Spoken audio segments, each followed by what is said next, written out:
Dans le Seigneur, Shalom. Aujourd'hui, nous célébrons le grand festin dont la Sainte Mère Église célèbre aujourd'hui le Christ est roi. Oui, je pense que dans tout le royaume de ce monde qui existe, il y a une journée qu'on appelle la fête du roi, où sous ces sujets célèbres, en offrant des offrandes, la gloire, l'honneur, puissance. Et vous verrez que dans ces royaumes, il y a même des armées qui défilent devant le roi. Mais nous, qui ne servons jamais le roi de ce monde, nous qui servons le roi éternel qui est Jésus-Christ, dont dans 1 Corinthiens chapitre 15, versets 20 à 26, en ajoutant 28, où Saint Paul nous parle aujourd'hui de ce Christ qui est le roi.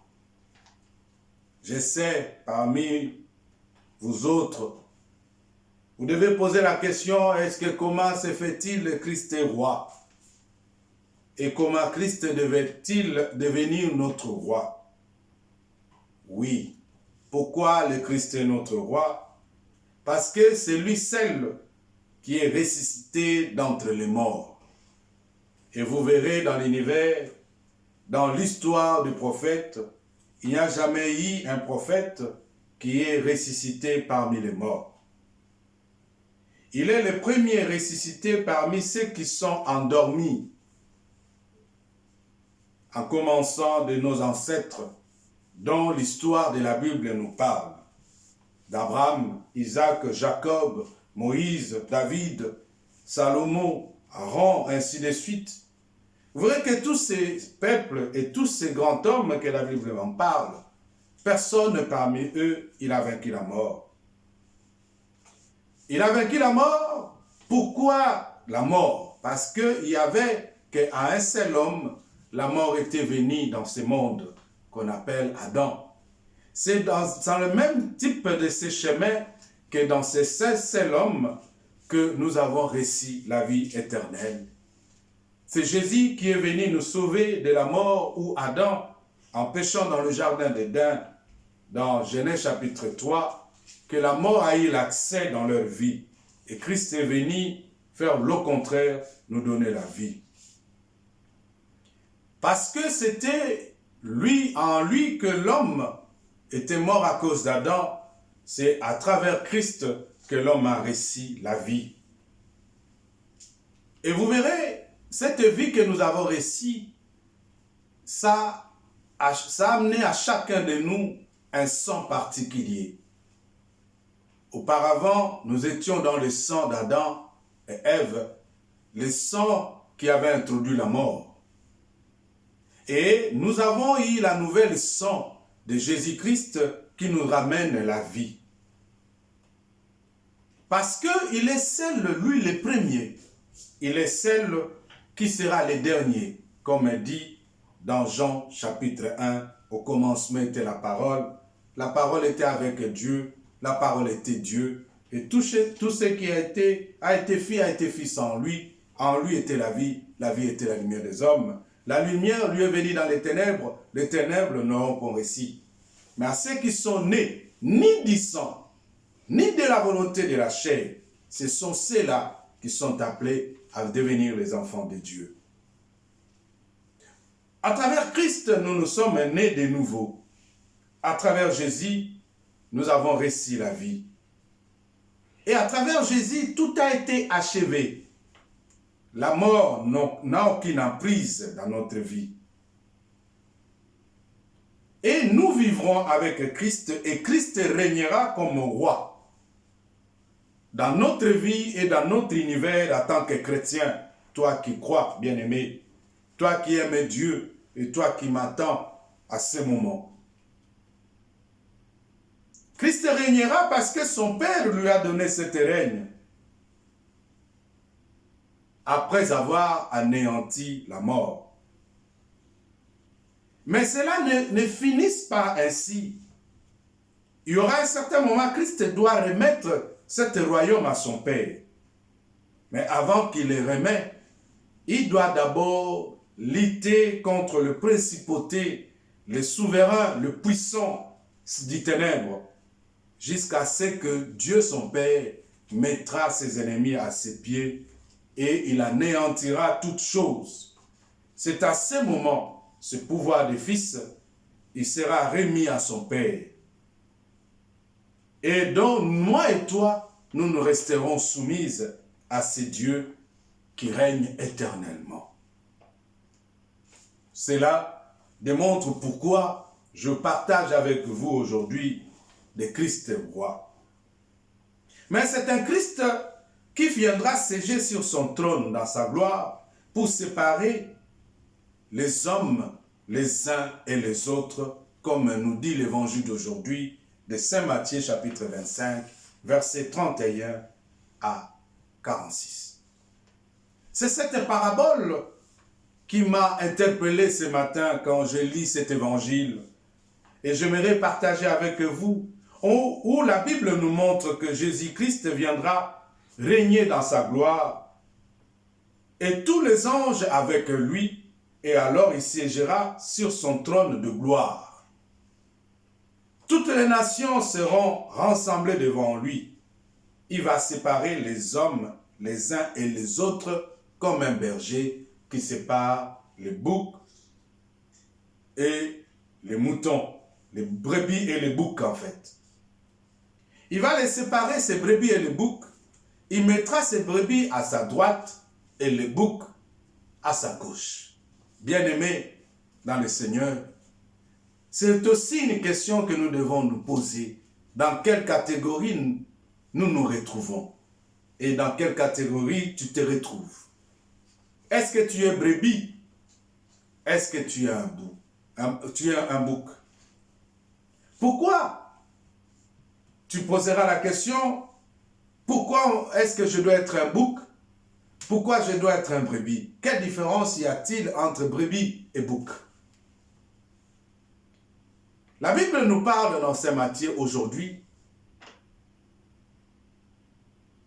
Le Seigneur dit, les brebis, ce sont les bénis du Seigneur. Les boucs, c'est ceux qui ne sont pas bénis par le Seigneur. Et les bénis du Seigneur, pourquoi on les appelle-t-il les bénis du Seigneur? Jésus lui-même dit, venez à moi, venez les bénis du Seigneur. De mon Père, recevez l'héritage du royaume des cieux pour vous depuis la fondation de ce monde. Cet héritage a été créé pour ceux qui sont bénis du Seigneur. Pourquoi? Parce que quand Jésus avait faim, il lui avait donné à manger. Quand il avait soif, il lui avait donné à boire. Quand il n'avait pas, il était étranger, il a été bien accueilli. Quand il était malade, ils sont allés lui rendre visite. Quand il était prisonnier, ils sont allés vers lui.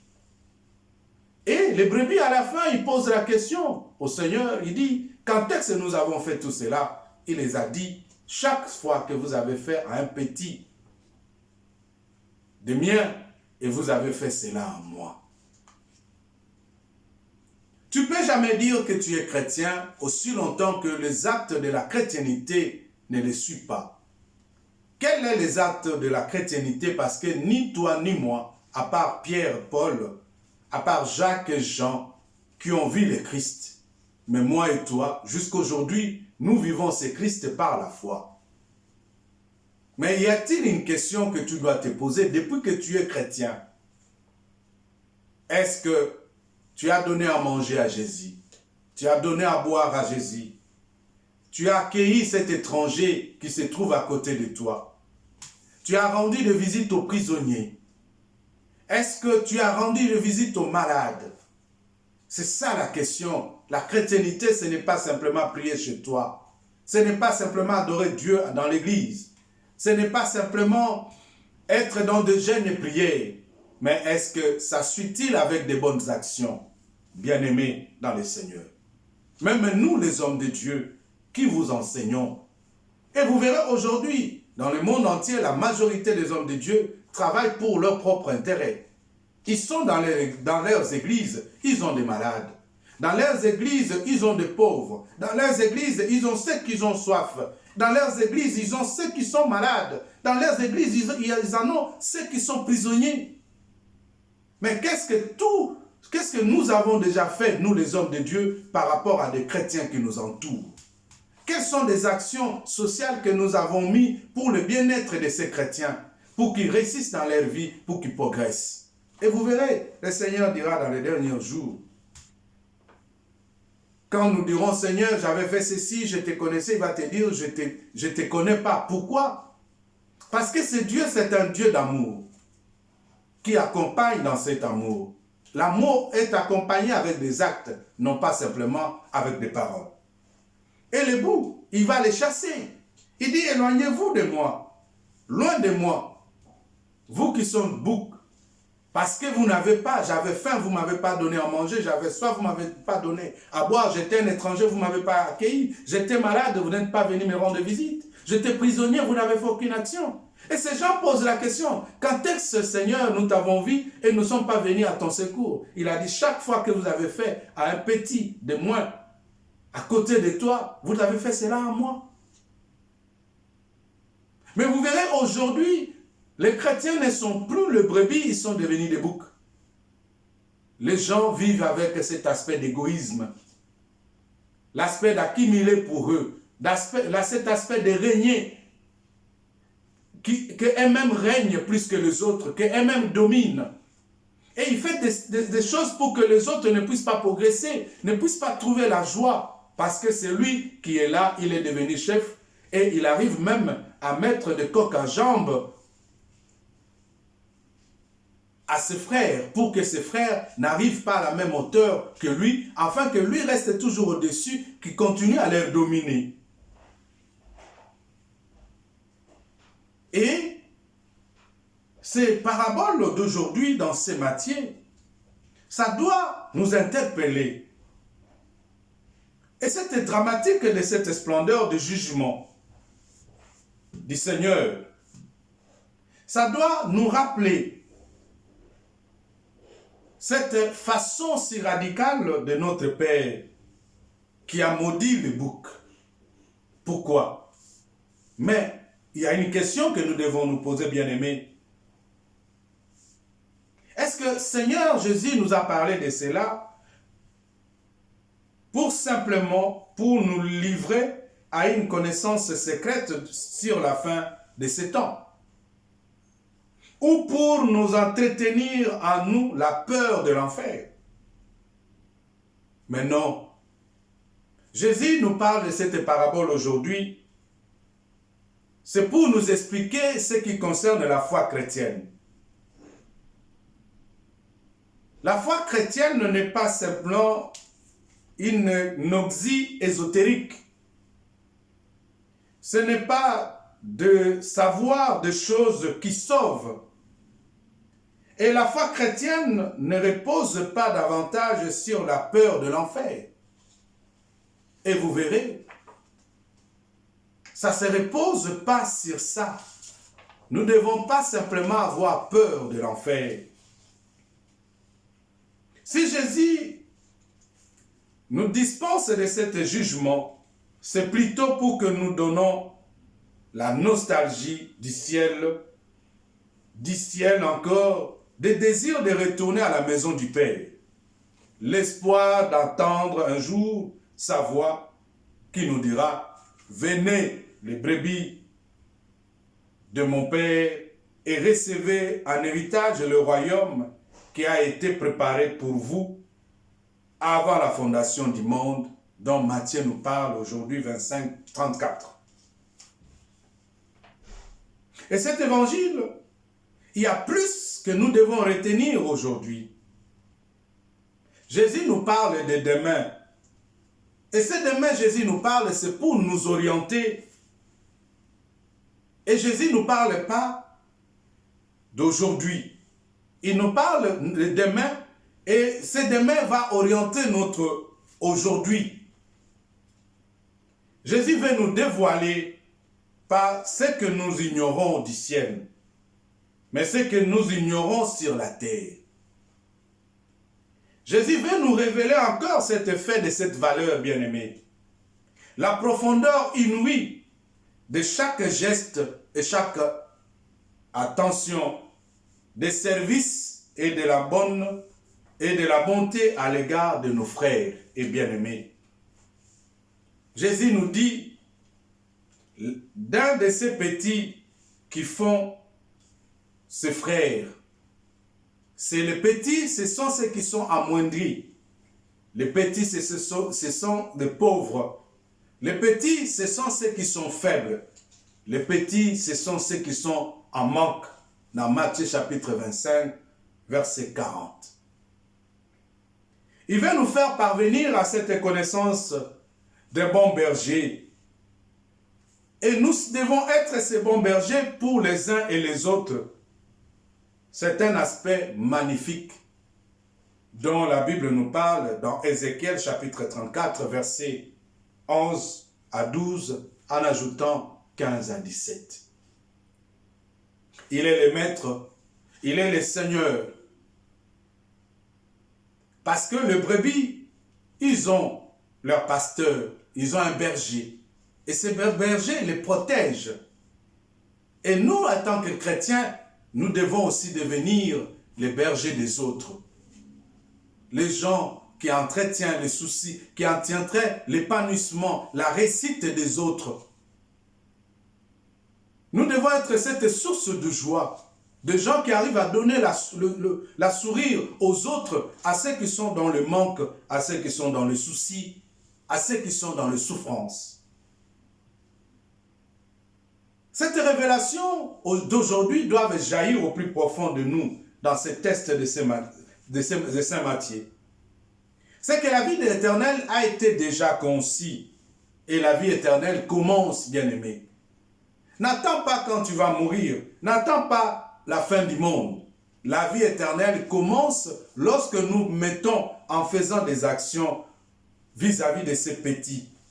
Ce n'est que la vie éternelle commence avec de petits événements. N'attendez pas ce qui est grand. Nous ne devons pas nous poser cette question d'attendre le lendemain, ou attendre la fin du monde, ou attendre notre mort pour rencontrer Dieu. Non. On commence à rencontrer notre Dieu en étant d'abord vivant sur la terre. On rencontre Dieu dès maintenant dans ses mystérieuses. À travers le moindre de nos actes, se tisse d'une manière décisive la vérité de notre rencontre avec le Christ, vainqueur de la mort. Et voilà la révélation de cet évangile. En effet, au fond, ce n'est pas peut-être pas totalement une réelle surprise pour toi, bien-aimé.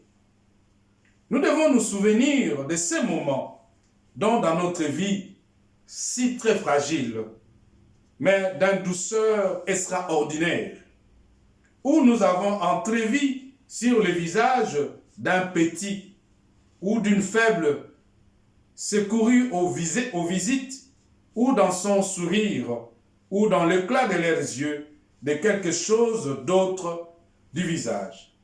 Ce visage dont l'Évangile nous parle, bien-aimé, nous aide à nommer celui du Fils de l'homme, dont un bon philosophe, Simonet vieille écriture, il dit un être qui agonie de la sorte était un état tel qu'il ne pouvait pas s'empêcher de nourrir ceux qui avaient faim, habiller ceux qui étaient nus. Il ne faisait aucunement pour le Christ. Il ne pouvait pas s'empêcher de le faire parce que la compassion du Christ était en eux. J'avais faim et vous m'avez secouru. Quand donc, Seigneur, il ne le savait pas. Il ne faut pas le savoir. Il ne faut pas le secourir, le prochain pour le Christ, mais par le Christ. Pourquoi ce philosophe nous parle-t-il de cela? Parce que le bouc, ils ont posé la question, quand est-ce, Seigneur? Tu étais là, on t'avait vu. Ce n'est pas important de savoir celui-là est le Christ, celui-là n'est pas le Christ. Quelque part, la Bible nous montre que nous devons faire des actions, non pas pour le Christ, mais nous devons le faire par le Christ. Pourquoi? Parce qu'il y a parmi nous qui arrivent à donner même des petites pièces de monnaie ou faire de bonnes actions par rapport aux gens qui l'entourent. Ils disent, non, je prépare mon royaume des cieux, si je fais cette action pour avoir une part dans le royaume des cieux. Bien-aimé, si tu as l'habitude de faire ce genre d'actes, tu fais de mauvais actes. Car ce n'est pas par le Christ que tu crois, tu as croisé. Mais ce n'est que toi-même que tu te croises. Parce que tu le fais non pas pour le Christ, tu le fais pour toi. Parce que tu veux gagner le royaume des cieux. Tu veux avoir un intérêt quelconque. Pourquoi? Et des fois, tu verras qu'en faisant ce genre d'actes, tu passes à côté du Christ. Comment tu passes à côté du Christ? Tu verras même le Christ qu'il y a dans ce visage de l'un des membres de ta famille. Tu es parmi ces gens qui aident d'abord ceux qui sont en dehors de ta famille et tu n'arrives même pas à promouvoir aux besoins de ceux qui sont de ta famille. Parce que tu es habité avec cet esprit d'orgueil, tu veux que les gens te voient. Mais ta famille, de fois, souffre. Ta famille, de fois, ils sont en manque. Mais toi, tu en as beaucoup, mais tu n'arrives pas à les aider, tu n'arrives pas à répondre à leurs soucis. Mais est-ce que c'est là? Tu ne passes pas à côté de ce Christ. Et c'est Christ qui te parle depuis longtemps. Dans cet raisonnement qui est tellement obscur en toi.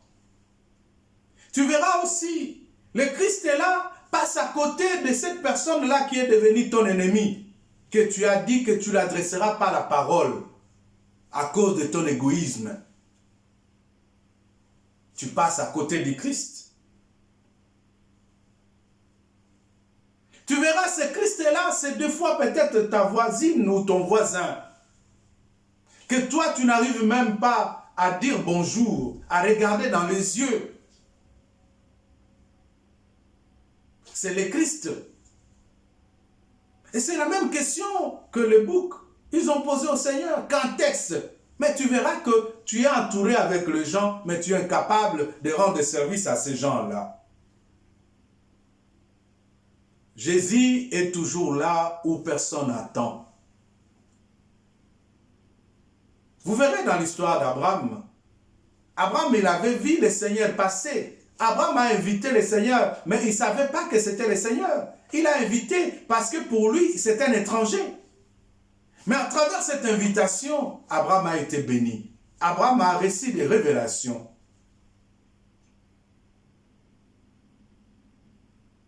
Nous qui avons l'habitude de donner des étiquettes aux gens, qu'on a peur de ne pas recevoir les uns les autres, mais nous passons à côté du Christ. Le Christ est dans le moindre, le Christ est dans de petites choses que personne, même deux fois, il ne peut pas se rendre compte, si ce n'est pas l'Esprit Saint qui peut l'inspirer. Nous devons aimer simplement sans poser trop de questions. Toi qui as l'habitude, tu dis pourquoi je dois aimer, pourquoi je dois faire ceci, pourquoi je vais faire cela, pourquoi patati patata. Non, arrête-toi de poser des questions, mets-toi dans le travail d'amour. Nous devons laisser le Christ agir en nous. Et dans nos gestes simplement, et dans ces gestes gratuits, deviendront à notre ainsi l'instant éternel. Faites des actes sans attendre en retour l'intérêt quelconque, bien-aimé. Pose de bons actes d'amour pour la gloire de Dieu. Aimez ceux qui t'entourent. Aidez si tu as la possibilité d'aider. Soutenez ceux que tu es capable de leur soutenir. Ceux qui sont démunis. Le Seigneur, il dit, ce n'est pas ceux qui disent Seigneur, Seigneur, qui hériteront le royaume des cieux. Ceux qui écoutent la parole du Père les mettent en pratique. Quelle est cette parole du Père? C'est l'acte d'amour. Les actes que nous nous posons, c'est tellement plus grand, tellement immense. C'est ça la prière, la vraie prière. Il nous parle même dans le livre d'Ésaïe, si vous êtes en état de gêne, et si vous ne soutenez pas des veuves, des orphelins, de démunis, votre gêne ne correspond à rien. C'est parce que nos prières doivent aussi être accompagnées avec nos actes, avec nos actions. Les actions de bienfaisance, non pas les actions de mativie, mais les actions avec amour, qui ne cherchent pas l'intérêt de soi, mais l'intérêt des autres. Pose-toi la question, tu travailles pour toi ou pour les autres? Et c'est comme ça, dans les derniers jours, tu vas te retrouver parmi les boucs. Ce n'est que ceux qui sont dans l'œuvre du Seigneur, dans la prière et dans l'action, ce sont ceux-là qui seront la gloire de Dieu. Ceux qui ont les oreilles, qui entendent, ceux qui ont le cœur, qui les gardent, ceux qui ont la volonté, qui les mettent en pratique. Mettons-nous debout pour rendre grâce à Dieu.